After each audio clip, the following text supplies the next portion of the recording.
Gina, nasa na ba si Samuel? Abay kanina ko pa yun hindi nakikita dito sa bahay ah. Naku, hindi ka na nasanay sa anak mong yun. Binabantayan ka lang nun na malingat saglit. Saka siya aalis ng bahay. Ang batang yun talaga. Nasasanay ng hindi nagpapaalam kapag aalis ng bahay. At nakukuha pang tumakas. Dapat kasi pinapagalitan mo para hindi mamihasa. Alam mo naman ang panahon ngayon. Ikaw naman parang bago lang sa'yo ang ganon. Hayaan mo na, total naman hindi siya lumalayo. Sigurado kong naroon lang si Sam sa mga kalaro niya. Saka nagpaalam siya sa akin bago umalis. Ang sabi maghahanap lang sila ng gagamba. Sana hindi mo pinayagan. Baka mamaya niyan kung saan na siya nakarating sa sobrang abala sa paghuli ng gagamba. Napapabalita rin dito sa baryo ang tungkol sa aswang. Ito namang taong to parang ano kung mag-isip. Malaki na ang anak mo at hindi niya nakakalimutan ng palagi nating sinasabi sa kanya. Hayaan mo't uuwi na yun dahil magtatanghalian na. Tsaka wala naman aswang kapag umaga. Kahit na, mali pa rin ang ginagawa niya. Mas mabuti na yung nag-iingat. Hindi natin alam ang kakayahan ng aswang kung kailan sila nagpapalit ng anyo. Malay natin, pwedeng nag-iibang anyo sila sa umaga, di ba? Nandito na po ako, Tay, Nay. Bakit ang ingin yung dalawa? Nasa labas pa lang ako, rinig ko na ang boses mo, Tay. Mabuti naman at nandito ka na. Ano bang pinagagawa mo? Hindi ka nagpapaalam sa akin kapag umaalis ka at nakukuha mo pang tumakas. Pasensya na, Tay. Kasi alam ko naman na hindi mo ko papayagan eh. Kaya tumakas ako. Saka hindi naman po ako lumayo eh. Huwag mo nang uulitin yun ha. Dahil sa susunod, itatali na kita para hindi ka makatakas. Alam mo naman ang baryo natin. Meron nang nagsikalat na aswang. Aswang? Ano po yun, Tay? Basta, mga masasama silang nilalang. Kaya hindi ka dapat umaalis ng bahay nang hindi nagpapaalam. Bantugan lugar ni Badong na mayroong aswang na naninirahan sa kanila. Pero hindi nila alam kung saan banda ito nakatira sa kanilang baryo. Kaya pinag-iingat ang lahat. Dahil yun lamang ang kanilang pwedeng gawin. Kinabukasan, habang nag-aayos si Badong ng kanyang mga gamit para sa pangsilo, ay nakita niya ang anak na dahan-dahang tumatakas. Oh, saan ka na naman pupuntang bata ka? Talagang tatakas ka pa ha? Doon lang po sa kanto, Tay. Ilang beses ko bang sasabihin sa'yo na huwag kang lalabas ng bahay? Alam mo, ikaw, saka lang siguro titigil sa katatakas mo kapag kinuha ka ng aswang. Kapag nangyari yun, hindi talaga kita tutulungan. Tay naman eh. Hindi naman po totoo ang kumakalat na balita. Wala pong aswang. Wala naman po sa libro tungkol sa kanila eh. Hindi lahat ng bagay sa mundo ay sa libro mo makikita. At sumasagot ka pa talaga ha? Tatabaan ka na sa akin. Makinig ka na lang sa tatay mo, Sam. Kapakanan mo lang ang iniisip namin. Aba, pwede ka naman maglaro dito sa loob ng bahay, hindi ba? Wala nang nagawa si Samuel kundi ang sumunod sa mga payo ng kanyang mga magulang. Nayayabot man ay sa bahay na lamang siya naglaro ng araw na yon. Kinabukasan, umalis si Badong. Isinama niya ang anak. Nagpunta sila sa gubat. Ilang oras ang kanilang nilakad upang marating ang lugar na pagkakabitan niya ng sino. Hindi niya alintana ang kalayuan ng kanilang bahay. Dahil sa ulado naman niya ang pasikot-sikot sa bundok. Isang mangangaso si Badong. Yun ang kanyang pinagkakakitaan. Habang ang asawa naman niyang si Gina ay pagtitinda ng mga gulay ang trabaho. Oh, ano? Kaya mo pa bang lumakad? Tigas kasi ng ulo mo eh. Nakakapagod naman po pala ang ginagawa mo, Tay. Eh, ganun talaga. Mahirap kasi tayo, kaya kailangan natin magtiyaga. Sabi ko naman sa'yo doon ka na lang sa bahay. Ayoko po doon, Tay. Maghapon na nga po ako sa bahay kahapon. Naboboring na po ako. Para hindi ka maboring, bakit hindi mo nalang pag-aralan ang mga sinulat mo? Masakit po sa ulo intindihin yung mga sinulat ko. Parang kinahig ng manok. Ay, puro ka talaga kalokohan. Halika na, doon tayo sa bandang dulo. Tama na ang kwentuhan, baka abutin tayo ng dilim. Patuloy lamang ang paglalakad ng mag-ama habang nagkakabit ng silo. Hanggang sa mayroong nakita si Badong na isang ibon. Kakaiba ang aura noon at bago lamang sa kanyang paningin ang ganong klaseng hayop. Lumipad papalayo ang ibon kasabay noon ang pagkahulog ng kapiraso nitong balahibo sa lupa. Nang makita niya yon, ay agad niya itong nilapitan sa kapinulot. Nang damputin niya yon, ay nakaramdam siya ng kakaibang enerhiyang nagbumula sa balahibo. Itim na may halong pula at lila ang kulay noon. Pinakatitigan niya ito ng mabuti bago yon inilagay sa kanyang bulsa. Ipinagpatuloy niyang muli ang pagkabit ng mga silo hanggang sa makaramdam siya na parang may mga matang nakamasid sa kanila. Hinawakan niya kaagad ang kamay ng anak para hindi na ito lumayo pa. Bakit po, Tay? May problema po ba? Wala naman. Basta dito ka lang sa tabi ko. Huwag kang lalayo sa akin. Po, pero gusto kong kunin yun, oh. Ang ganda kasi ng paru-paro.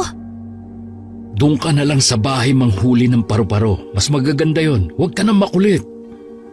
Hay, sige na nga po. Hindi na ako magkukulit. Nagmadali si Badong sa pagkabit ng mga silo. Dahil habang tumatagal sila sa gitna ng kakahuyan, ay kakaiba na ang nararamdaman niya. Ilang saglit pa ay naisipan na nilang umuwi. Ginabi na kasi sila sa kakahuyan. Habang naglalakad palapit sa kanilang bahay, ay tanaw niya na ang asawa na nakaabang sa labas. Halatang nag-aalala na ito sa kanilang dalawa ni Samuel. Makikita ang pagkabalisa nito habang patingin-tingin sa daan. Pero napawi rin yun nang makita na sila nitong paparating. Ginabi na kayo ng uwi. Saan ba kayo nagpunta? Kanina ko pa kayo hinahanap eh. Tsaka itong si Sam akala ko kung saan na naman nagpupunta. Mabutit kasama mo pala. Umalis kami kanina nung umalis ka. Nagkabit kami ng mga silo. Sana nga lang merong maligaw doon na hayop. Wala naman ako magawa kanina dito. Hindi ko na sana isasama kaso mapilit ang batang yun eh. Mano po, Nay? Alam mo, meron po ako nakitang magandang paru-paro kanina. Gusto ko pong iuwi kaso si Tatay, sabi niya dito na lang ako manghuli. Gagabihin kasi tayo kapag nanghuli ka pa. Bukas na bukas, manghuli ka riyan sa labas ng bahay ng mga paru-paro. Ibinaba ni Badong ang kanyang mga gamit sa pagsisilo, saka bumaling sa asawa. Ikaw mahal, kumusta ang lakad mo kanina? Marami ka bang nakuha ang kabuti? Aba, oo naman mahal. Hindi ako nabigo sa lakad ko. Tignan mo sa palangganita. Naroon ang mga nakuha ko. Ang dami nga eh. Inginuso ni Gina ang palangganitang nasa hapag. Malayo man, ngunit kitang punong-puno yun ng mga nakuha nitong mga kabuti kanina. Binalingan naman ng Ginang ang anak nang marinig ang kwento nito tungkol sa mga paru-paro sa gubat. Ikaw naman, Sam.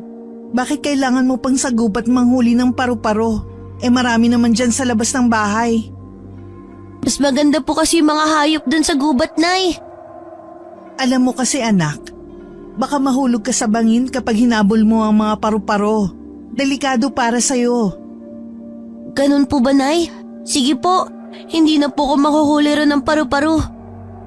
Nabaling ang atensyon ng mag-ina sa malakas na ekslamasyon ni Badong nang makita nito ang mga kabuting nakuha ni Gina. Aba, oo nga, ang dami naman ito. Hindi natin to mauubos kainin. Sayang kung mabubulok lang. Huwag kang mag-alala, Badong. May solusyon na ako sa ibang kabute. Bukas na bukas sasama ko kay Samuel sa pagbaba ng bundok. Dadalhin ko mga yan para ilako. Magandang plano yan, mahal. Sa tingin mo, may bibili kaya niyan? Magtiwala ka lang, mahal. Kung hindi mabili, bakit hindi na lang natin ipamigay? Ang importante hindi na sayang at nakatulong pa tayo. Oh, siya. Ikaw na ang bahala riyan bukas. Tama naman ang naisip mo, mahal. May pasok na naman bukas, nako. Mapapalaban na naman ng mga paa ko nito sa paglalakad. Kaya nga ang solusyon dyan mag-aral ka ng mabuti. Nang sa ganun makabawi ka man lang sa hirap at pagod na dinaranas mo araw-araw. Basta kapag nakapagtapos ako sa awa ng Diyos, ipapaayos ko tong kalsada. Natawa na lamang ang mag-asawa dahil sa sinabi ng kanilang anak. Kahit pa magreklamo ay wala naman silang magagawa dahil yun na talaga ang buhay nila. Habang tumatambay si Badong sa labas ng bahay, ay naalala niya ang balahibo na nakita niya. Kinapa at inilabas niya yon mula sa kanyang bulsa.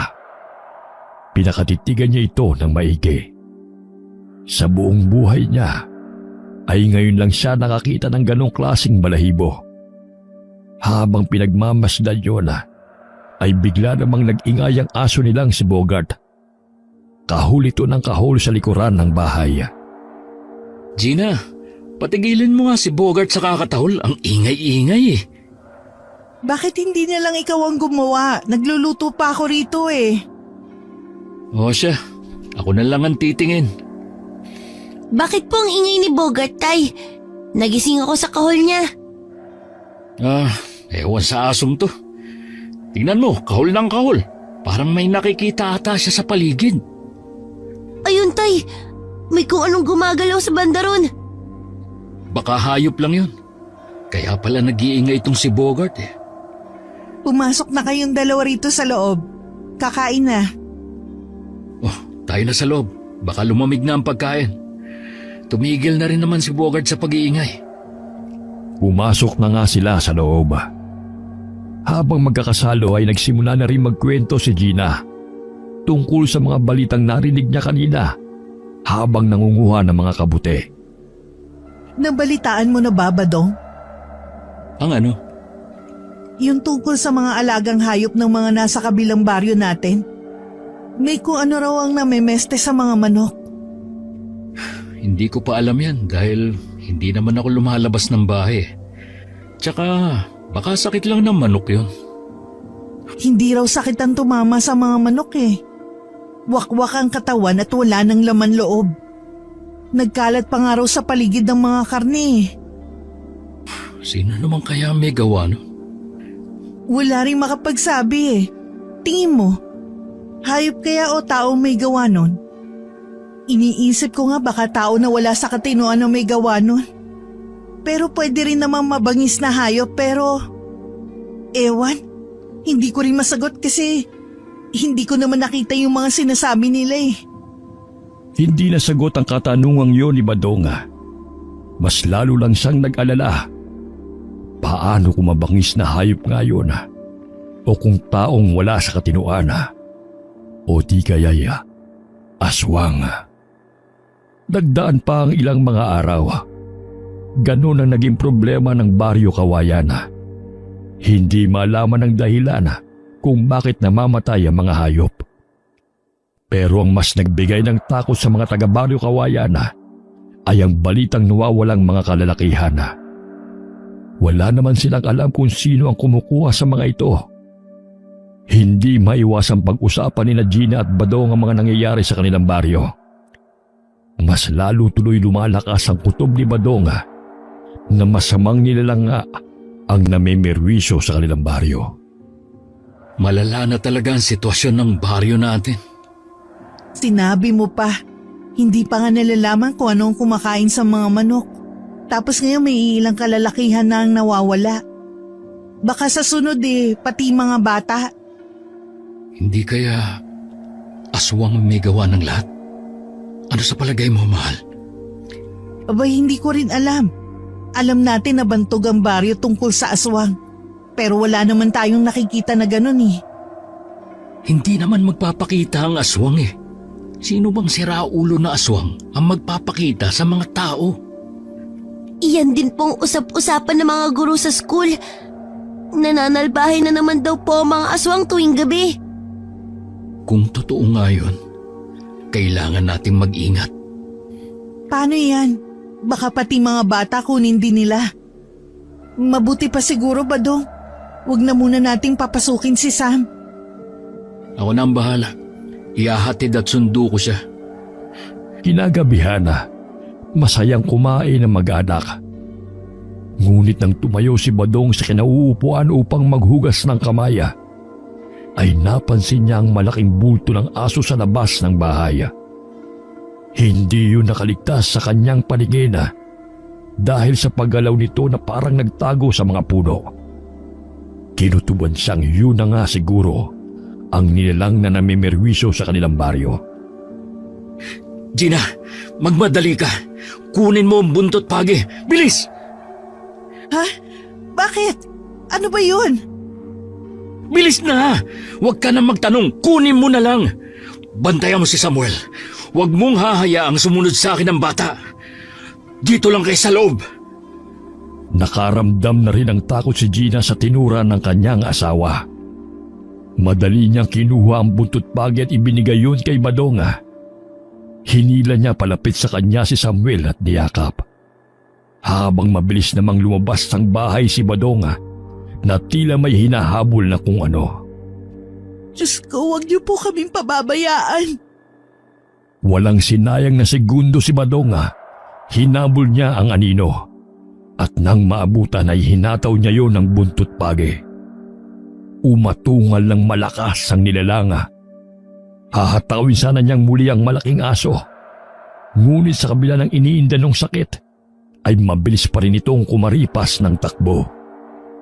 Nagkaroon ng ideya si Badong na baka yung aso na yon ang kumakain ng mga alagang manok at ang hayop nila ang pepestihin. Nang masiguro niyang wala na ang malaking aso, ay bumalik na siya sa loob. Aalis ka rin pala, ha? Mamemeste ka na naman ng mga hayop. Ano ba kasi yun, mahal? Nakaka-nervyos ka naman. Bigla ka na lang lumalabas ng dala mo yung buntot pagi. Yung aso na nakita ko, tinaboy ko lang dahil baka yun ang nangangain ng mga hayop. Naku, baka yun na nga. Nakarating na dito ang lokong aso na yun Mabuti naman na itaboy mo. Oo, kaya pala nag-iingay na naman si Bogart eh. Tay, ano po yung ingay na narinig ko mula sa malayo? Kakaiba po huni ng hayop. Bago lang po yun sa pandinig ko. Parang alulong. Nakakatakot naman. Ayun ba? Alulong ng aso yun, anak, na hinahataw ko ng buntot pagi. Balak pa atang dito mamerwisyo ng mga hayop sa atin eh. Pero tay, ano pong nangyari sa buntot pagi? Bakit po nagkaganyan? Para pong umiksi. Doon lamang napansin ni Badong ang hawak na buntot pagi. Kahit siya'y nagtataka na umiksi nga ang hawak na bagay. Kanina kasi ay mahaba pa ito, na may sukat na halos 1 metro na parang latigo. Ngunit nang tukuyin niyo ni Samuel, ay doon nga niya nakitang umiksi nga ito. Kinabukasan, hinatid na ni Badong ang anak papunta sa paaralan nito. Nang nasa daan sila, ay may napansin si Badong na hindi maganda. Meron kasing 3 asong nakamasid sa kanila. At sa tuwing tinitignan niya ang mga ito, ay yumuyuko ang mga ito na para bang itinatago ang mga mukha. Nang pabalik na siya sa kanilang bahay, ay hinarang siya ng mga aso. Agad namang naging alerto si Badong. Nasa parte na kasi siya na wala ng mga kabahayan. Sinugod siya ng isa sa 3 aso. Dinaluhong siya nito, ngunit naiwasan naman niya. Kinuha niya sa baywang ang buntot pagi na mabuti na dala niya dahil sa nangyari kagabi. Humaba yun at naging 1 latigo. Doon niya napagtantong may kung anong mahika ang buntot pagi na hawak niya. Hindi nga nagkamali ang kanyang nakita kagabi. Nagiging latigo nga ito. Inihataw niya ang latigo sa mga aso. Panay alulong at angil ang ginagawa ng mga ito sa tuwing tinatamaan sila. Isang malakas na paghampas pa ang ginawa ni Badong sa 3 aso. At nang matamaan ng mga ito, ay nagkaroon sila ng mga sugat sa likod. Dahil sa natamo ng mga ito ay gumapang na sila para tumakas. Hahabulin pa sana niya ang mga ito. Ngunit kagad namang naglaho nang lumusot sa kakahuyan. Hindi maiwasan ni Badong na mag-isip tungkol sa nangyari sa kanya sa daan kanina. Nadatnan siya ni Gina na malalim na nag-iisip. Parang ang lalim ng iniisip mo dyan ah. May problema ka ba? Kanina kasi, nung hinatid ko si Sam, hinarang ako ng mga aso. Kakaiba sila, mahal. Bakit ka naman haharangin ng mga aso? Yan din nga ang tanong ko sa sarili ko eh. Ngayon lang to nangyari sa akin. Baka naman amoy tae ka pa. Kaya ka siguro hinarang ng mga aso. Sira, naghugas ako ng maayos. Kung ganon, bakit ka hinarang ng mga yon? Malakas talaga ang kutob ko na hindi sila ordinaryong aso, mahal. Ano bang ibig mong sabihin? Para kasing mga nagpapanggap lang silang mga aso. Pero ang totoo ay aswang sila. Kung totoo man yung sinasabi mo, dapat talaga magdoble ingat na tayo. Yun talaga ang dapat gawin. Nagdaan pa ang ilang araw. Nakakaramdam na rin si Badong tuwing gabi ng kakaiba. Parang may umaaligid sa bahay nila. May kung ano ring ingay sa kanilang bubungana. Pero ipinagsawalang bahala na lamang muna niya ang mga yun. Hanggang sa muli na naman niyang nakasagupa ang mga asong pamilyar sa kanya. Ngunit wala rin namang nangyari dahil naitaboy niya ang mga yun. Pero ang bumabagabag talaga kay Badong ay ang balahibo na nakita niya. Hindi kasi niya malaman kung ano nga ba ang dala nun sa kanya. Dahil magmula na mapasa kamay niya yun, ay naging sunod-sunod na ang ikwentro niya sa mga aso. Hindi talaga sila titigil. Sinong hindi titigil, mahal? Yung mga aswang na nakasagupa ako, Gina. Hindi ko nga alam kung anong kailangan nila sa atin eh. Aswang? Nakasagupa mo sila? Totoo ba yan, Badong? Kailan ba ako hindi nagsabi ng totoo? Naalala mo ba yung kunento ko sa'yo na mga asong humarang sa akin? Mga aswang sila, Gina, na nagpapanggap na aso para makapangbiktima. Ano? Sila rin ba yung nangunguha ng mga lalaki? At yung mga aswang na bantog dito sa atin? Kung aswang nga sila, bakit ka nila hinaharang? Wala nang iba. Sila na nga siguro yun. Saka wala akong ideya kung bakit ko sila nakakaengkwentro. Natatakot ako para sa anak natin, Badong. Baka mamaya siya ang putiryahin ng mga aswang. Huwag kang mag-isip ng kung ano-ano.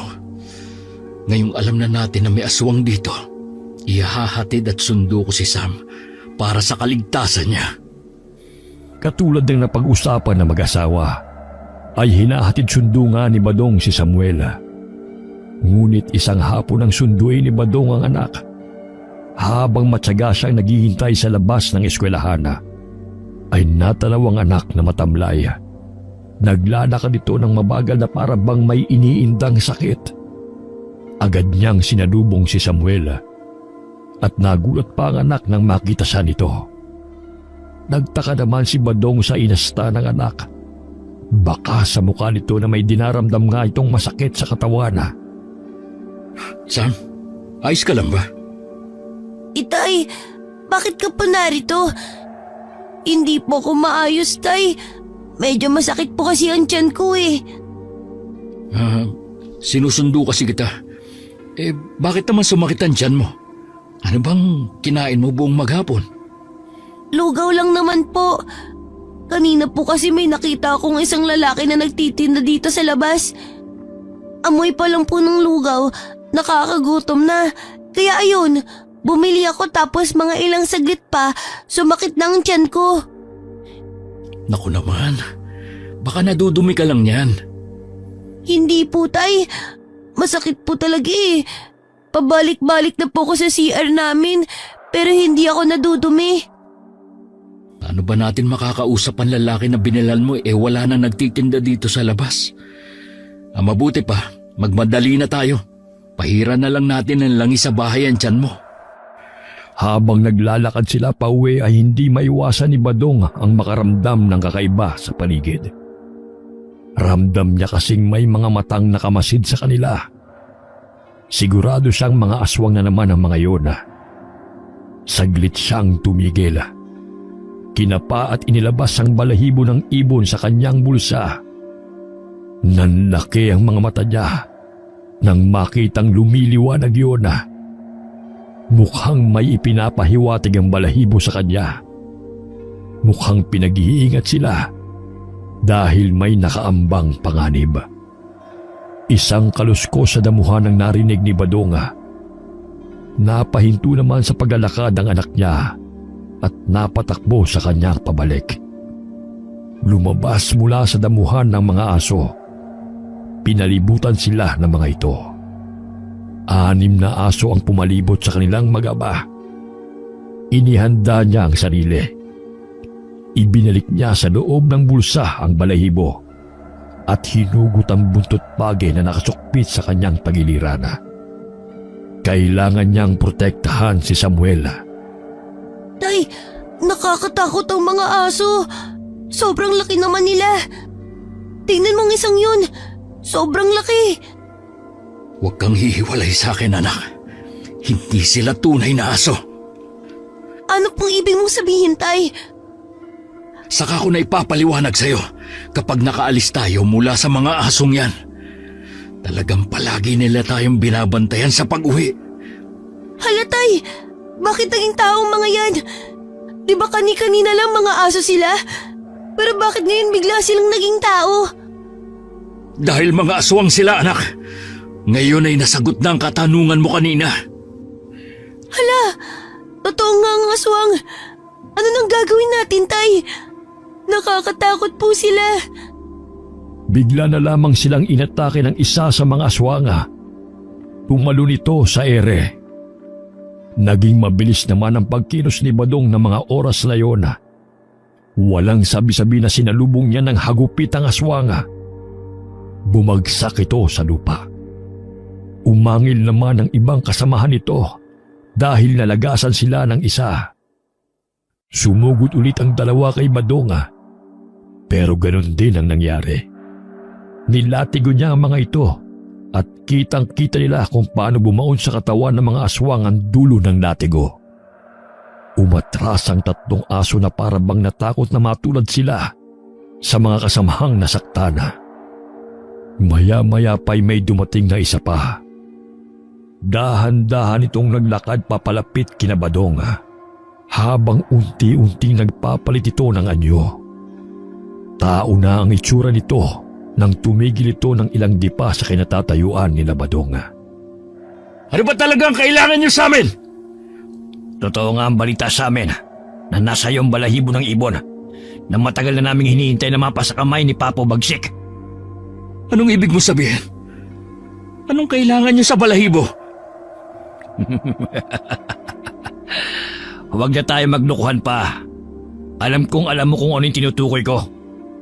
Ang mabuti pa, ibigay mo sa akin ang balahibo ng ibon.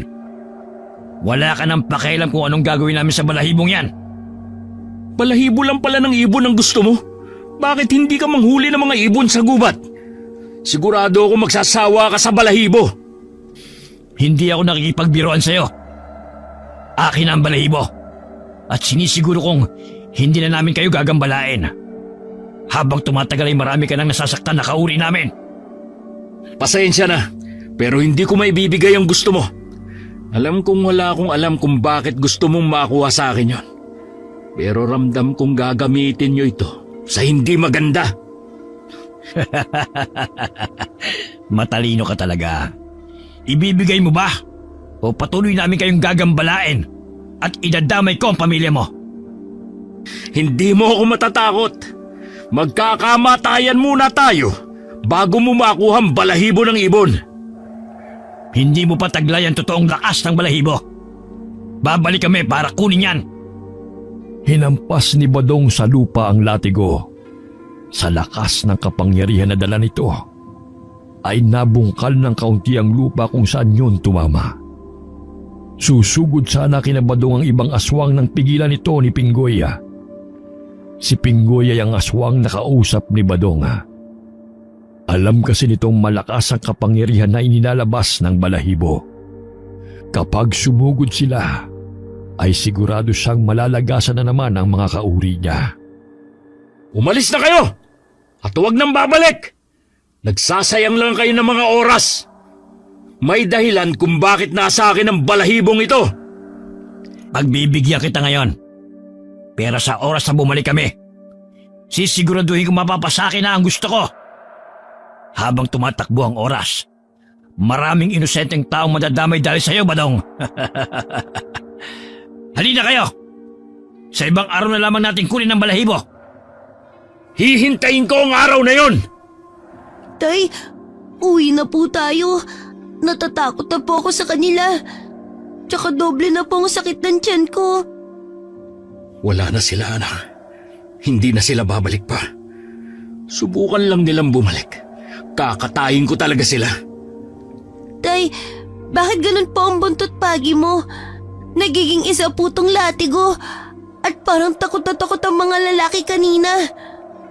Tsaka po kitang-kita ko kung paano masaktan ng mga pangit na yun. Hindi ko rin alam, anak, kung ano nangyayari sa buntot pagi. Dahil siguro yun sa balahibo na nakita ko. Balahibo? Ano po yun? Sa ngayon, hindi mo pa maiintindihan ang lahat, anak. Pag uwi nila ng bahay, walang preno ang bibig ng anak nila sa pagkukwento tungkol sa nangyari habang papauwi sila. Tahimik lamang na nakikinig si Gina at Badong kay Samuel. Umaaksyon pa ito sa hangin, katulad ng ginawa ni Badong kanina.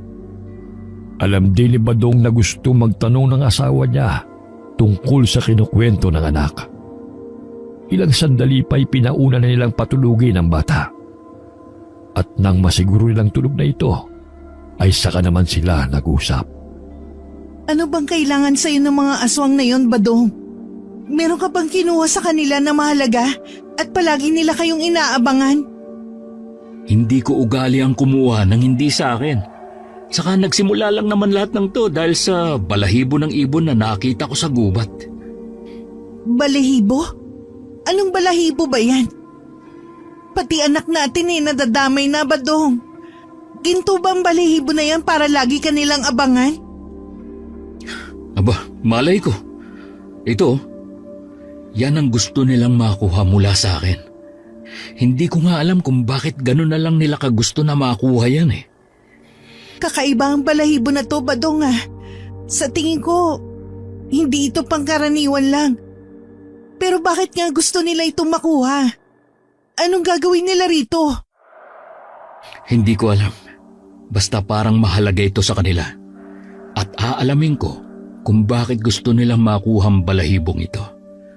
Simula nang mapa sa akin yan, nagsisilitawan sila sa paligid. Bakit kasi hindi mo nalang ibigay? Baka nga sa kanila yan kaya gusto nilang makuha. May nagtutulak sa akin na huwag ibigay sa kanilang balahibo na ito, Gina. Hindi ko na maintindihan. Bahala na. Habang nag-uusap silang dalawa sa may pintuan ng bahay, bigla na lamang silang sabay na napatayo dahil sa biglang pagsigaw ni Samuel. Nagmadali silang pumasok sa loob ng silid ng anak. Nadatnan nila itong namamaluktot sa sakit ng tiyana. Napansin ni Badong ang kakaibang nangyayari kay Samuel.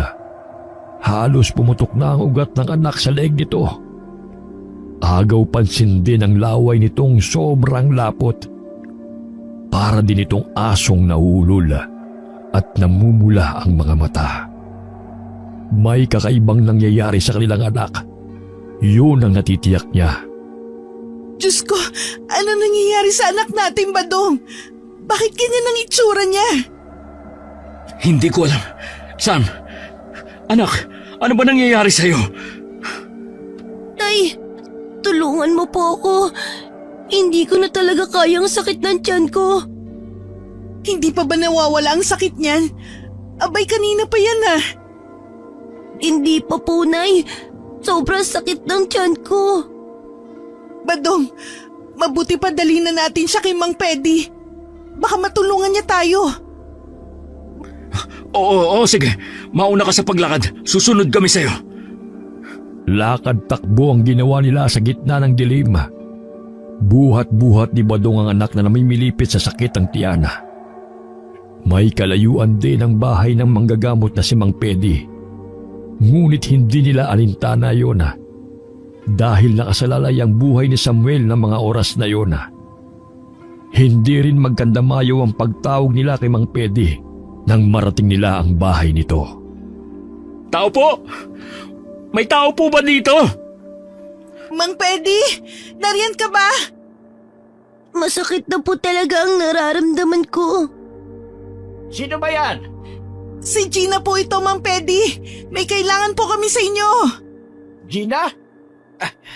Pumasok kayo dito sa loob ng bahay. Pasok. Magandang gabi po sa iyo, Mang Pedi. Pasensya na po sa estorbo. Baka pwede mo pong gamutin ang anak namin. Ano ba nangyari sa anak nyo? Mukhang maluba at ang tama. Namimilipit po sa sakit ng tiyan kanina pa. Kumain lang po siya ng lugaw na nabili niya sa labas ng paaralan. Ayun, sumakit na ang tiyan. Ganun ba? Mukhang nadali ng kung sino man ang anak nyo. Pasuyo ako sa'yo, Gina. Kumuha ka ng baso at lagyan mo ng maligamgam na tubig. Dali mo sa akin. Tahimik lamang na nanonood si Badong sa ginagawa ng matanda. May kung anong papel siyang sinunog at inilagay sa loob ng baso na mayroong laman na tubig. Nilagyan ng matanda ang noo ng anak nila ng langis. Ipinatong ni Mang Pedi ang kamay nito sa taas ng ulo ni Sama habang may inuusal ang matanda. Nang matapos sa ulo, ay inilipat naman ito ang kamay sa tiyan ng anak nila. Ipinainom ni Mang Pedi kay Samang tubig na nilagyan ng sunog na papel habang dinadasalan pa rin ang bata. Bigla naman itong sumuka ng malapot na laway. Tuloy-tuloy lang ito sa pagsuka hanggang sa tuluyan ng manghina si Sama at nawalan ng malay. Hindi naman mapatid ang takot at nerbiyos nila Badong at Gina sa mga nasaksihan. Ano ba nangyari sa anak namin? Bakit ganun ang sinuka niya? Buntik na mayanggaw ang anak ninyo. Oras na lang sana magiging isa na siyang aswang. Iyanggaw, ano po yun, Mang Pedi? Isang uri ito ng pangahawa ng isang aswang. Para magkaroon ng maraming kauri, ay ginagamitan nila ang mga tao ng pangyayanggaw nila mula sa pagkain, tubig o kahit anong paraan. At nabiktima nga nila ang anak nyo. Ibig sabihin, aswangan nagbigay sa anak namin ng lugaw kanina? Maaaring ganun na nga. At saka nararamdaman ko rin kung bakit gusto nilang yang gawin ang anak nyo. Hindi kaya dinadamay nila ang anak ko dahil sa akin?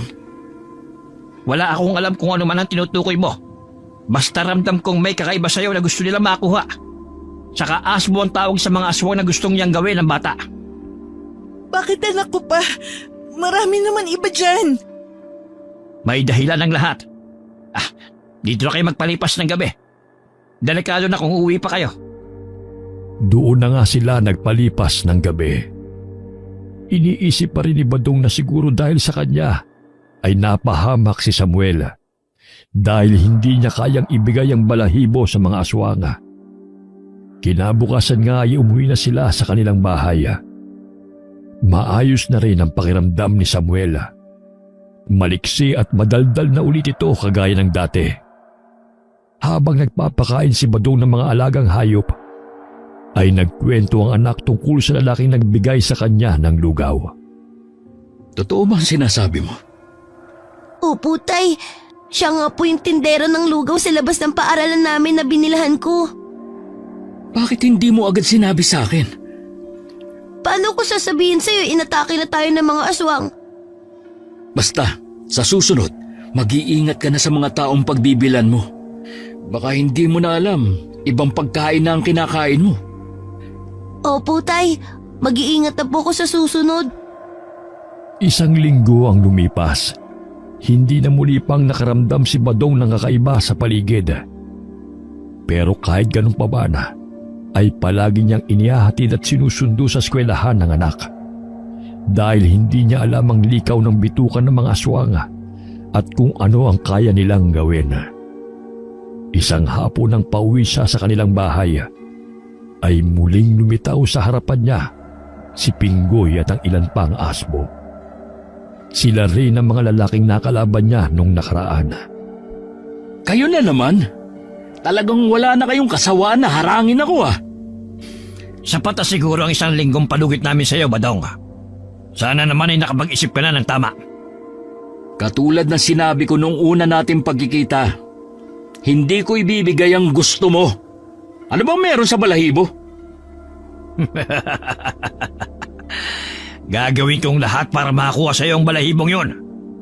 Kailangan ng lahi namin ang balahibo. Huwag ka na magtanong pa. O baka naman kinulang pa para sa iyo ang ginawa namin sa anak mo. Wala akong pakialam sa lahi mo. Huwag mo ring idamay ang mga taong walang kasalanan. Hindi sila kasali rito. At lubayan mo ang anak ko. Kayo palang walang hiyang balak yang gawin ng anak ko. Pasensya na. Pero dami na silang lahat dito, Badong. Mukhang mapipilitan akong gamitan ka ng dahas. Matigas ka kasi. Kaya naman ginalaw na namin ang anak mo. Walang iya ka! Sinenyasan ni Pinggoy ang mga kasamahan niya para atakihin si Badong. Agad namang kinuha ni Badong ang buntot pagi at iwinasiwas sa ere. Ngunit nagtaka siya dahil wala roon ang balahibo sa puno ng buntot pagi kung saan niya itinali. Hindi rin naging isang latigo ang buntot pagi. Kahit ganun ay matapang niya pa rin hinarap ang mga asbo. Sinunggaban siya ng isa na agad niyang naiwasan at hinagupit niya ito ng buntot pagi. Umangil ito dahil sa sakit. Sumugod ulit ang isa pa na agad din niyang naiwasan. Hinampas niya ito ng hinampas hanggang sa manghina. Sakto naman ang pagharap niya ay isang malakas na suntok ang tumama sa kanyang panga. Mapikit-pikit si Badong dahil ramdam niyang umiikot ang paningin niya. Yan lang ba ang kaya mo? Nasaan ang kakayahan ng mutya ng balahibo? Bigyan mo ko ng magandang laban, Badong. Ano?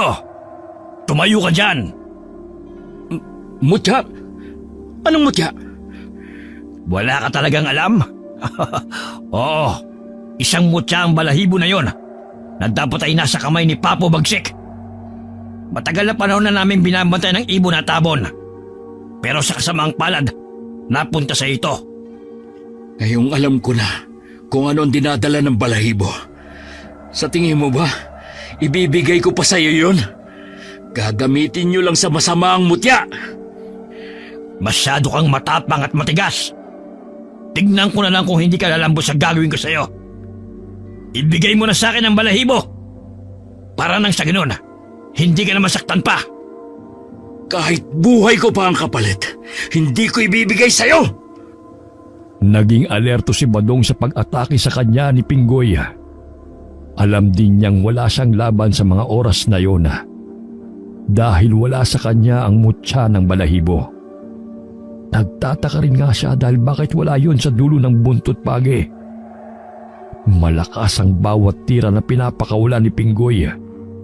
Iwas lang ng iwas si Badong hanggang sa nakagat siya sa braso dahil nag-anyong aso ang kalaban. Bumalik sa pagiging tao si Pinggoy. Agad namang dinampot ni Badong ang buntot pagi sa lupa para hatawin ang kalaban. Agad naman siyang nakaramdam ng sakit sa kanyang likuran dahil kinalmot yun ng kalaban. Dahil sa mga natamong sugat ay tuloy na siyang nanghina. Dahil doon ay tuloy na siyang pinaglaruan ng mga asbo. Tinalian siya ng baging upang hindi makagalaw. Tuwang-tuwa naman ang mga kalaban niya habang nakikita siyang nahihirapan. Hindi na nagawa pang lumaban ni Badong dahil ramdam niya ang sakit ng katawan. Pakawalan mo ako dito! Hayop ka! Gagawin ko lamang yon kapag ibinigay mo na sa akin ang mutya. Nasaan na? Huwag mo kong sinasagad dahil baka patayin na kita ngayon. Hindi ka naman bulag. Wala sa akin ang mutya na hinahanap mo. Dahil kung nasa akin yon, sa mga oras na to, malamang hindi mo ako matatalo. At baka patay ka na ngayon. Alam kong hindi mo ko kayang patayin. Dahil kapag nangyari yun, hindi mo makukuha ang balahibo.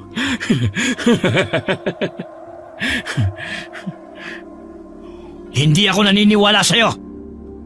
Sabihin mo kung saan mo itinago.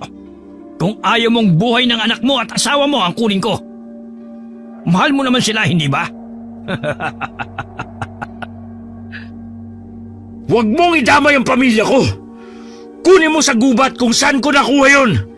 Tigilan mo na kami at ang iba pang mga tao. Paano kung maniniwalang nasa gubat ang mutya? Huwag mo akong lukuhin. Alam ko naman na hindi mo ilalagay sa kapahamakan ng mag-ina mo. Ibinalik ko na yon.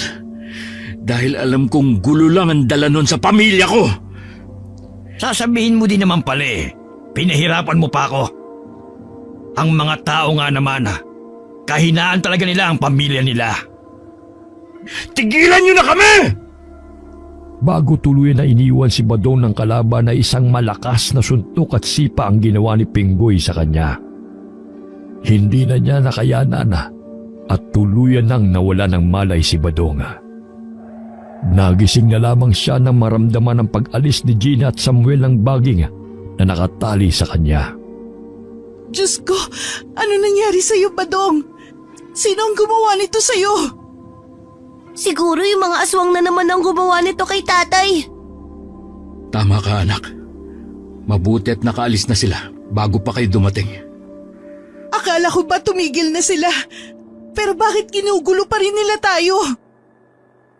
Umuwi na tayo. Baka bumalik pa ang mga yon. Tulungan ka na namin, tay. Ang dami mo pong sugat sa katawan. Mga salbahe talaga sila. Masakit ang buong katawan ni Badong nang makauwi sa bahay. Matyaga niyang ginagamot ang sugat sa braso. Ngunit bumabagabag pa rin talaga sa kanya ang nawawalang balahibo. Gina! Gina! Bakit ka ba tawag ng tawag? May masakit ba sa'yo?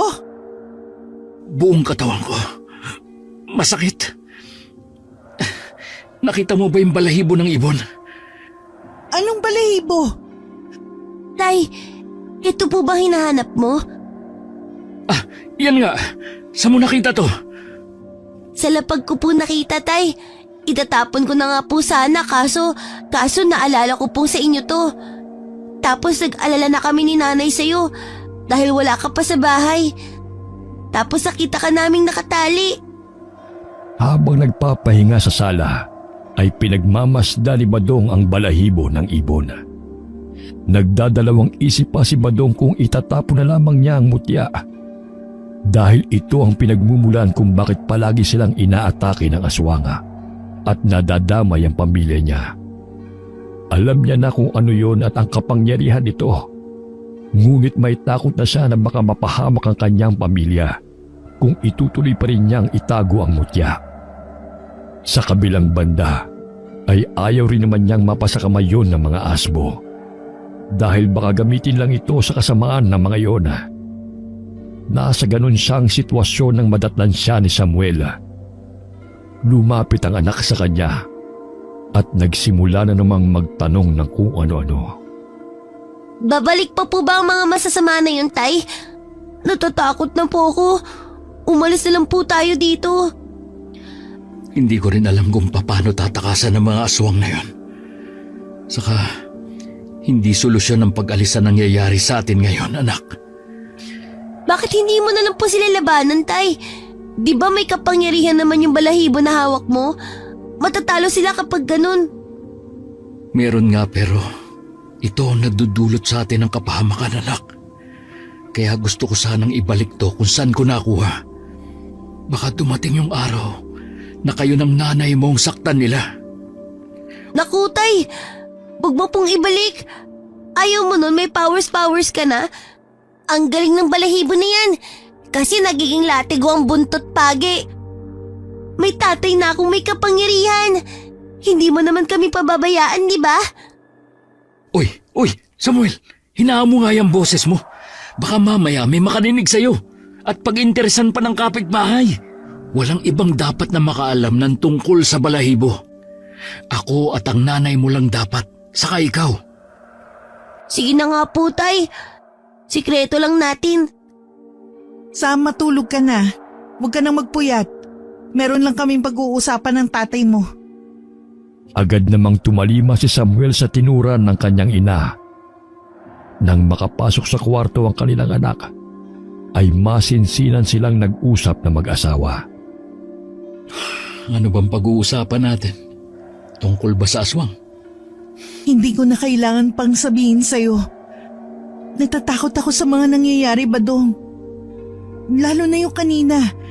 Paano kung patay ka na nang abutan ka namin ni Sam, ha? Wala naman nangyari sa akin, mahal. Huwag mo akong alalahanin. Kaya ko naman ang sarili ko eh. Anong wala?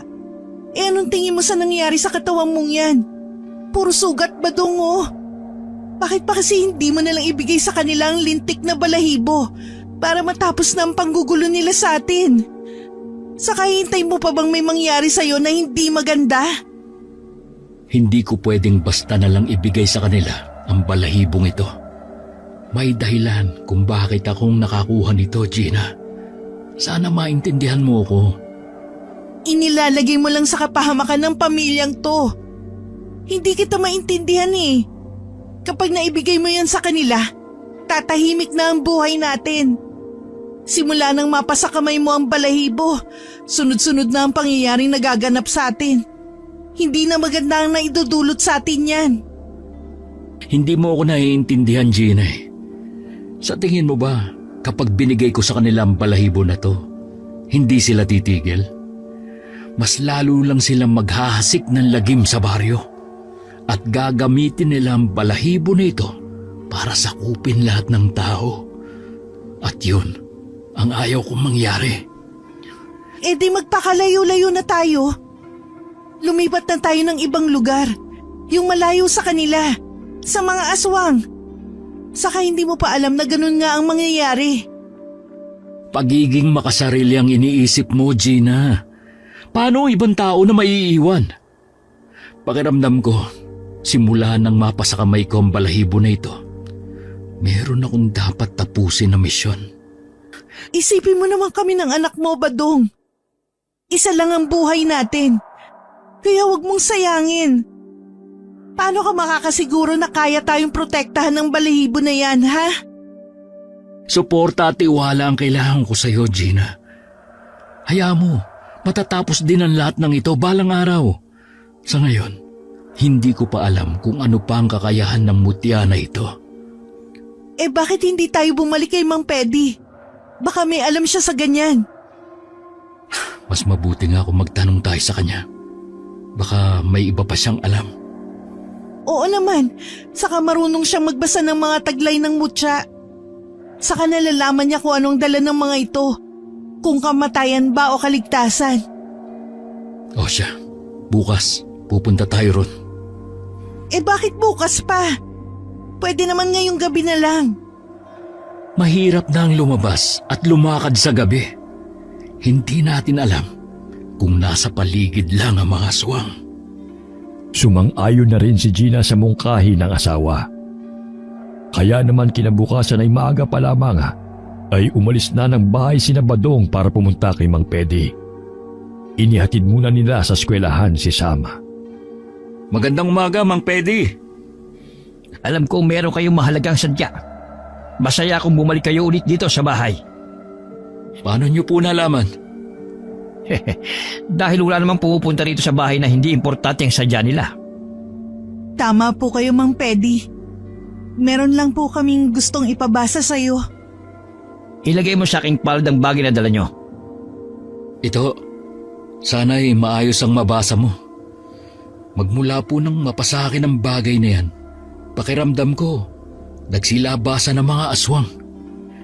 Balahibo ng tabon. Hindi ko sukat akalain na meron pa palang ganito sa mundo. Nung huli akong makahawak ng balahibo, ay noong 5 taon pa lamang ako. Paano napunta sa ito? Ano po ba nakikita nyo sa balahibong yan? Anong may dudulot niyan sa amin at sa lahat? Nakuha ko lang po yan sa gubat kung saan ako naninilo. Wala naman akong kaalam-alam kung ano po ba yan. Nagandahan kasi ako sa kulay, kaya kinuha ko. Nagsisilabasan na silang lahat dahil sa balahibong ito. Hindi magtatagal ay magaganap na ang isang labanan. Ito ang dahilan kung bakit ayaw kayong lubayan ng mga aswang. Gusto nila itong makuha mula sa iyo, Badong. Ano ang ibig niyong sabihin, Mang Pedi? Ang balahibo ng ibon na ito ay isang mutya. Malinis ang nakikita ko sa kanya. Kapayapaan ang hatid niya sa lahat. Mabuti na lamang at ikaw ang nakakuha sa mutyang ito. Dahil kung nasa kamay ito ng mga aswang, ay magdudulot ito ng kaguluhan at kamatayan sa mga tao. May gusto lang akong malaman kung bakit gustong makuha ng mga nilalang na yon ng mutya. Bakit ako pa ang nakakuha niyan? Gusto ko na lang ibalik yan sa gubat. Ibig mo bang sabihin ay mga aswang? Noon pa man ay hinahangad na nilang makuha ang balahibo ng tabon. Bihira lang itong makita sa gubat. Gustong gusto nilang makuha yon para gamitin sa kasamaan. Hindi mo na mababago ang kapalaran mo, Badong. Sadyang sa'yo binigay ng kalikasan ng mutya na ito. Ano po ba ang dapat kong gawin? Isa lamang ang dapat mong gawin. Ingatan mo ng mabuti ang mutya na nasa iyo. Sa nalalapit na kabilugan ng buwan, magiging agresibo ang mga aswang para makuha nila sa iyo ang mutya. Huwag mong hahayaan na makuha nila yan. Dahil wala nang pipigil pa sa kanila para patayin ng mga tao. Anong gagawin nila sa mutya kapag bilog ang buwan? Sa kabilugan ng buwan, doon lalabas ang tunay na enerhiya ng mutya. Ang lakas mo at ang mutya ay magiging isa. Taglay mo ang lakas nito dahil tangan mo ang balahibo ng tabon. Sa nalalapit na pagbilog ng buwan, babalik-balikan kanila para makuyan sa iyo. Dadasalan ng papo nila ang balahibo para mapasa kanya ang enerhiya ng mutya. At kapag nangyari yon, Badong, sila na ang mag-ahari sa lahat at sa iba pang lahi ng mga aswang. Maraming salamat po, Mang Pedi. Ngayon ay nalaman ko na ang lahat. Walang anuman. Mag-iingat ka lamang na hindi mako sa iyo ang mutya. Hindi sila titigil lalo na ang papo ng mga aswang. Maghaharap kayong dalawa at maglalaban. Malakas ang kutob ko. Nagagamitan kanila ng kahinaan mo. Ano pong kahinaan ang gagamitin nila sa asawa ko? Kailan po sila maghaharap ng sinasabi mong papo? Maaring kayo, Gina, ang gagamitin ng mga aswang. Mag-iingat lamang kayo. Hindi ko alam kung anong araw. Oras lang ang makakapagsabi nun. Palagi lamang kayong maging handa. Bakit papo ang tawag sa aswang?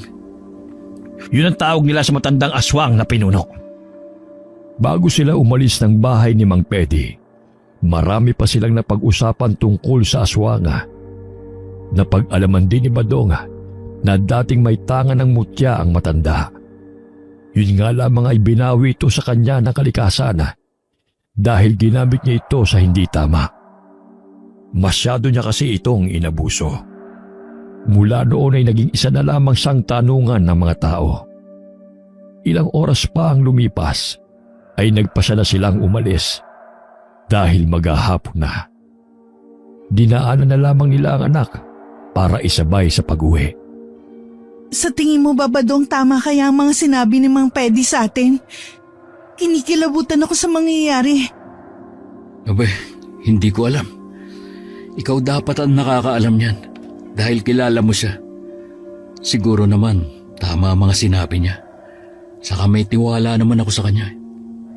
Natatakot ako sa kung ano man ang mangyayari, Badong. Minsan napapaisip ako na baka hindi gumana ang mutya kapag kabilugan ng buwan. Magtiwala ka lang, mahal. Malakas ang paniniwala ko na malilipol ko ang mga aswang. Huwag lang mangyari ang sinabi ni Mang Pedi na kayo ang gagamitin ng mga aswang laban sa akin. Yun din nga ang problema natin, Badong. Hindi naman pwedeng umabsent si Sam sa eskwela. Baka kasi abangan siya ng mga aswang kapag labasan na niya sa hapon. Kailangan doble ingat lang tayo at bantayan si Sam. Hindi natin alam kung anong oras o araw sasalakay ang mga aswang na yon. Kinabukasan na, habang nag-aayos si Badong ng mga gasera na may laman na krudo, dumating naman ang kanyang asawa na galing sa palengke na bumili ng pagkain nilang kakasa sa loob ng 1 linggo. Oh, bakit ganyan ang mukha mo? Parang takot na takot ka dyan. Paanong hindi ako matatakot, Badong? Balita na naman na merong nawawalang mga kalalakihan dito sa atin. Parang sunod-sunod na ang pagkawala nila. Nakaraan ganun din. Mas lumala lang ngayon. Baka po may masamang nangunguha sa kanila, Nay. Ay, yan din ang iniisip ko eh. Pagkatapos nilang makuha ang mga tao, baka kinukuhang laman loob nila para ibenta sa black market. Nakakatakot naman po pala talaga. Aswang ang may gawa nun. Katulad ng sinabi ni Mang Pedi, nang yayanggaw ang mga ito para dumami ang mga kauri nila. Kaya ba nangunguha sila ng mga tao dahil gusto nila magparami? Parang gano'n na nga. Tay, nga po pala. Ano ang gagawin mo sa mga bote na yan? Ito ba? Pwede itong gawin panlaban sa mga aswang. Nagkahanda lang ako para sa pagsalakay nila. Panlaban? Bakit kailangan mo pang gumawa ng ganyan, Tay? Hindi po ba may mutya ka na? May mutya nga ako, pero kinakailangan ko rin itong gawin para maubos agad ang mga aswang na yun. Mahihirapan ako makipaglaban sa kanila kahit may gamit akong mutya. Ang dami nila, tapos mag-isa lang ako. Bakit hindi mo na lang ako isama, Tay? Tutulungan po kita na labanan ng mga aswang. Ikaw talagang bata ka, oh. Hindi pakikipaglaro ang pakikipaglaban sa mga asbo, anak. Asbo? Ano po yun, Tay? Ay, nako. Ito na nga ba ang sinasabi ko eh. Hindi ka dapat makarinig ng kung ano-ano dahil marami ka talagang katanungan. Pumasok ka na lang sa loob. Kinagabihan na, tahimik na ang paligid ng mga oras na yun na. Papatulog na sana si Badonga nang makarinig siya ng kakaibang ingay ng hayop sa paligid at kung ano-ano pa. Ang ingay naman ng asong yun. Sawayin mo nga, Badong. Lalo na si Bogart. Hindi ako makatulog eh. Pakiramdam ko, hindi mga normal na hayop ang naririnig natin sa labas. Huwag mong sabihin aswang ang mga yun. Ganun na nga, Gina. Mukhang bumalik na naman ang mga siraulong yon. Naririnig mo ba ang mga ingay na yon? Oo. Sila ba yun, Badong? Oh, saan ka pupunta? Sisilipin ko lang sila. Puntahan mo si Sam sa silid niya. Baka magising yon dahil sa ingay ng nasa paligid. Sige, mag-iingat ka. Kinuha ni Badong ang buntot pagi na nakasabit sa pintuan at saka sinilip ang labas. Wala pa siyang nakikita na kahit na ano. Hanggang sa napabaling siya sa kabilang banda. Kitang-kita niya ang isang aswang na dahan-dahang gumagapang sa lupa, papalapit sa bahay nila. Nagtago si Badong sa dingding ng bahay. Alam niyang sisilip ang aswang sa butas. Kaya naman agad niya itong sinaksak ng kutsilyo na nakita niya sa dingding. Umangil ang aswang na yun. Agad na lumabas si Badong na dumaan sa bintana. Nilatigo niya ang nasaksak na aswang. Umatungal ito ng malakas. Dahilan para magsilabasan ng mga aswang na nagtatago sa paligid. Hindi na talaga kayo nadadala. Inuubos niyo ang pasensya ko. Ikaw ang umubos ng pasensya namin. Niloko mo kami. Ang sabi mo, ibinalik mo na sa gubat ang balahibo. Dapat pinatay na kita. Hindi ko alam na madali ka lang palang utuin. Kasama ng mga kauri mo. Hindi ko talaga binalik ang balahibo dahil itinago ko. Pagbabayaran mong ginawa mong yun. Sapat na ang ilang araw na binigay namin sa'yo. Masyado ka nagmamatigas. Nagawa mo ba kaming lukoy at gawing tanga? Kahit na ano pa ang gawin nyo, hindi ako magpapatalo! Ganon ha? Mga kasama, sugurin sila! Lapain ninyo hanggat hindi napapatay! Idamay niyo ang mag-ina niya! Iwinasiwas ni Badong ang buntot pagi at hinagupit ang isang aswanga. Sunod-sunod ang pag-atake ng mga asbo. Pero kahit anong gawin nila, ay hindi nila malapitan si Badong. Sa bawat paglatay ng dulo ng latigo sa katawan ng mga aswanga, para silang mahati at malaki ang sugat na dulot noon sa kanila. Napapatras pa ang iba sa pagsugod. Wala nang sinayang panaora si Badong at pinaghahampas niya ng latigo ang mga asbo. Gumagapang na lamang ang mga ito sa lupa dahil sa tindi ng sakit. Galit na galit si Pinggoy at sinugod si Badong. Hanggang sa nagkaroon si Badong ng pagkakataon na latiguhin si Pinggoy. Tinamaan ito sa likod at balikat. Napaluhod ang kalaban at namimilipit sa sakit. Balak na sanang tapusin ni Badong ang lalaki nang biglang narinig niya ang sigaw ng asawa at anak. Tay, tulungan mo po ako! Bitiwan mo ang anak ko! Badong, tulungan mo kami! Kinukuha nila si Sam! Buwisit talaga kayong mga aswang! Pakawalan niyo ang anak ko! Talo ka pa rin, Badong! Sa amin muna ang anak mo! Hanggat hindi mo ibinibigay sa amin ang gusto namin! Tayo na mga kasama! Dalhin niyo ang bata! Hayop ka! Huwag mong idamay ang anak ko! Damay na ang pamilya mo! Simula nang hindi mo ibinigay sa amin ang bagay na yon! Kapag hindi ka nakapag-isip ng tama, baka bangkay na lamang ng anak mo madadatnan mo! O di kaya isa na rin siya sa amin! Sa oras na makuha ko ang anak ko, pagsisisihan mo ang gabing ito! Gusto pa sanang sundan ni Badong ang mga asbo, pero mabilis silang nawala at pumasok sa kakahuyan habang bitbit ang anak niya. Pumasok siya sa loob ng bahay para makita ang asawa.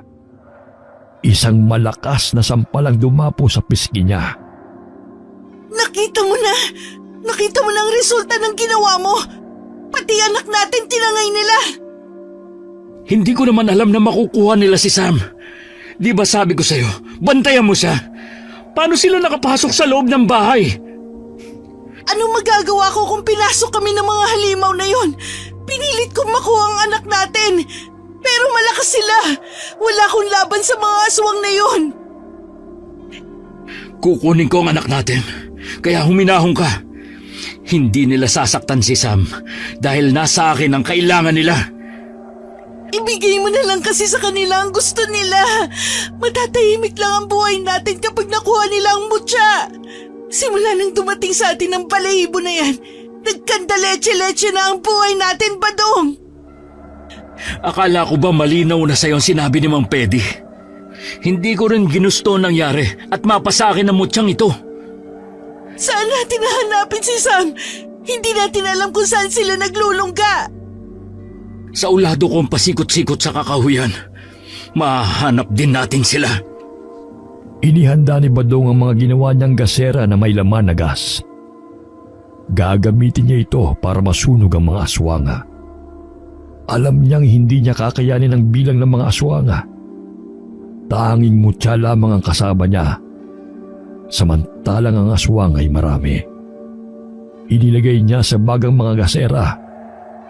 Sumama na rin sa kanya ang asawa. Pinasok nila ang kakahuyan kahit gabi na. Ilang oras din silang naglakad hanggang sa matanaw nila ang mga ilaw. Dahan-dahan silang lumapit na mag-asawa. Sisigaw sana si Gina nang makita ang anak na nakatali. Umiiyak ito habang napapalibutan ng mga aswanga. Pero agad namang tinakpan ni Badong ang bibig ng asawa. Gusto mo bang makita nila tayo? Sisirain mo lang ang plano ko.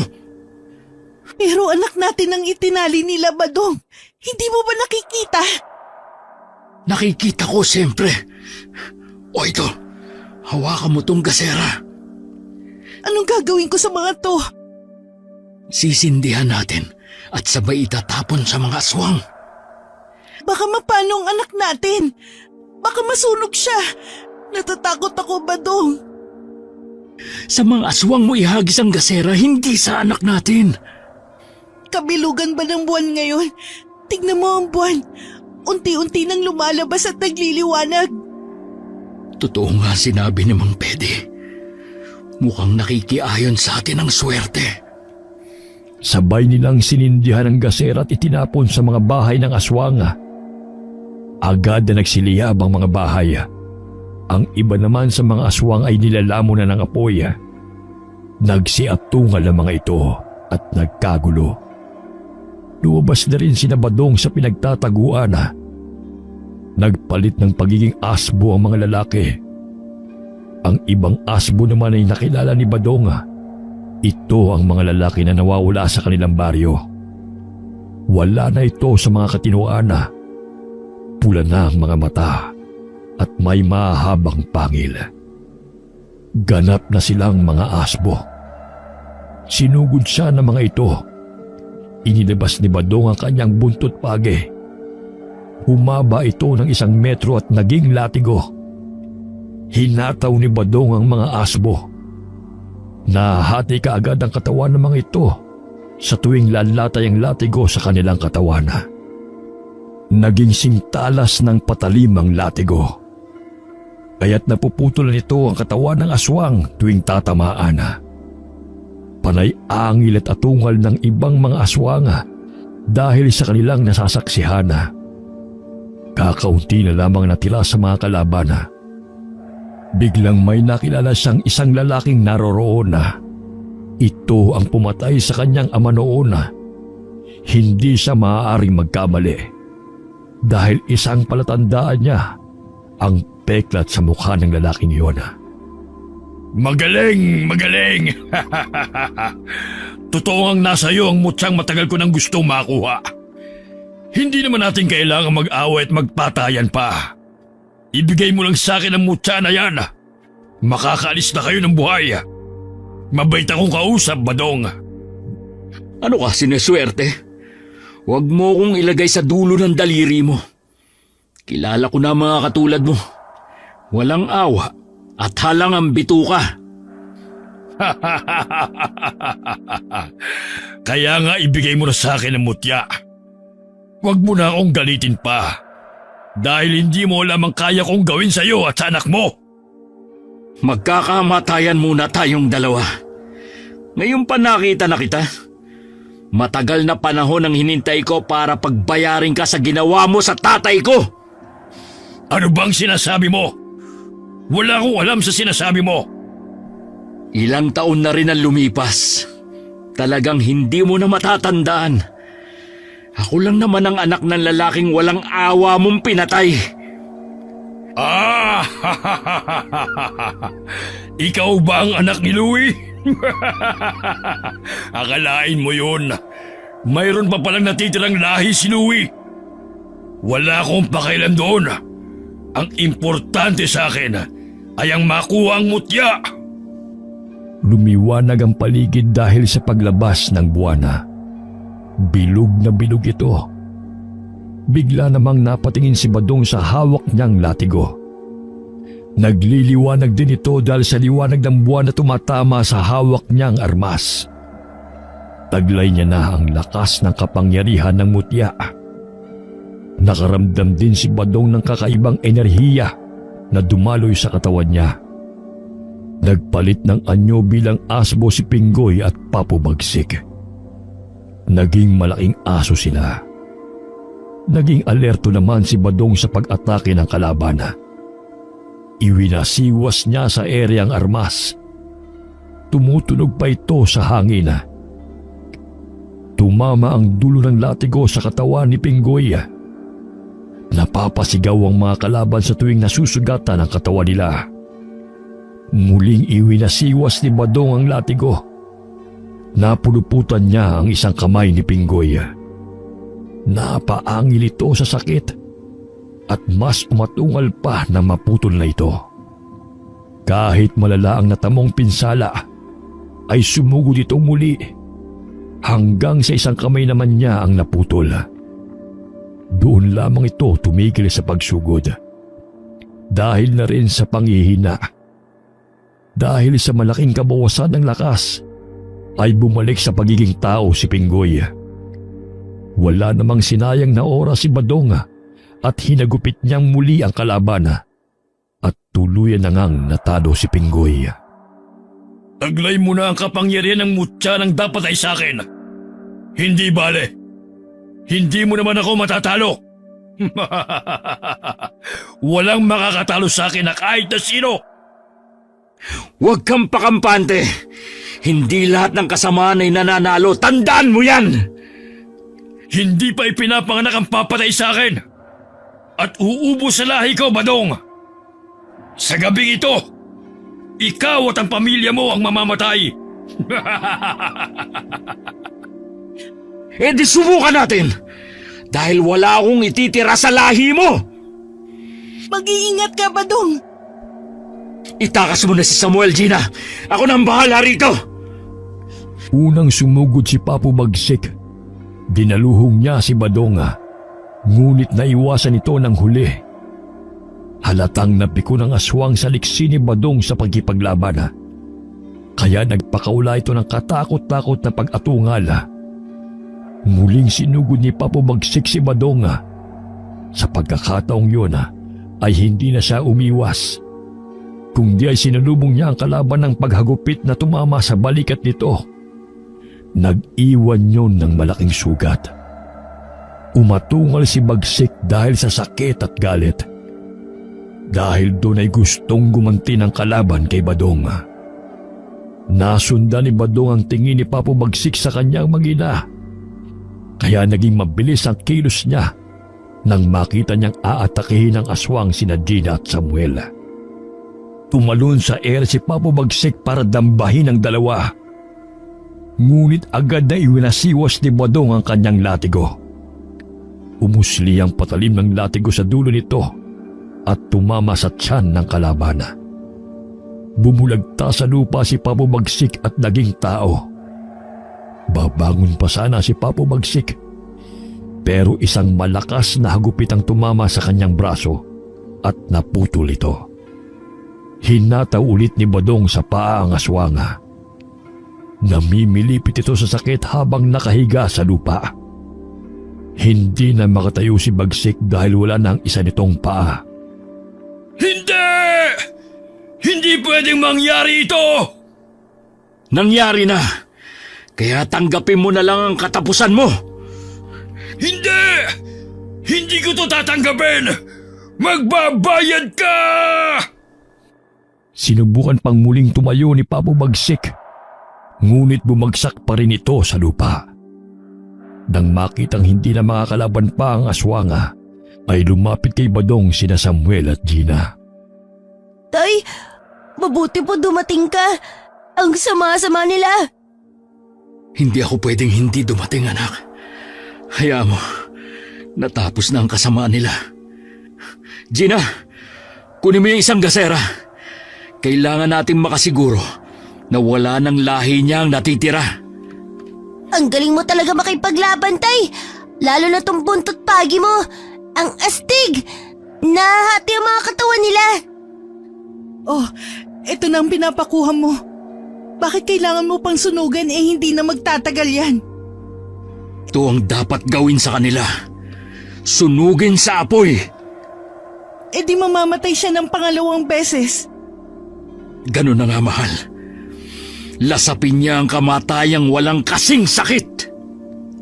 Ibinuhos ni Badong ang gas sa katawan ni Papo Bagsik at saka sinindihana. Nagsisisigaw ito habang nilalamon ng apoy.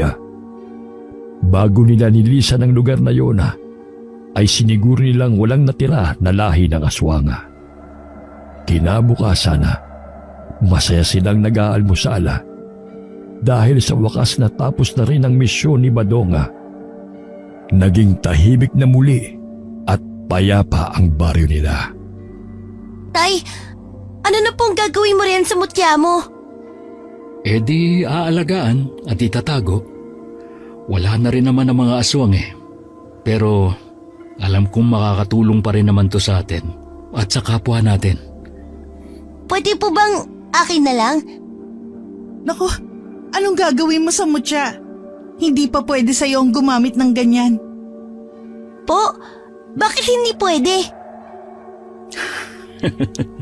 Ikaw talagang bata ka.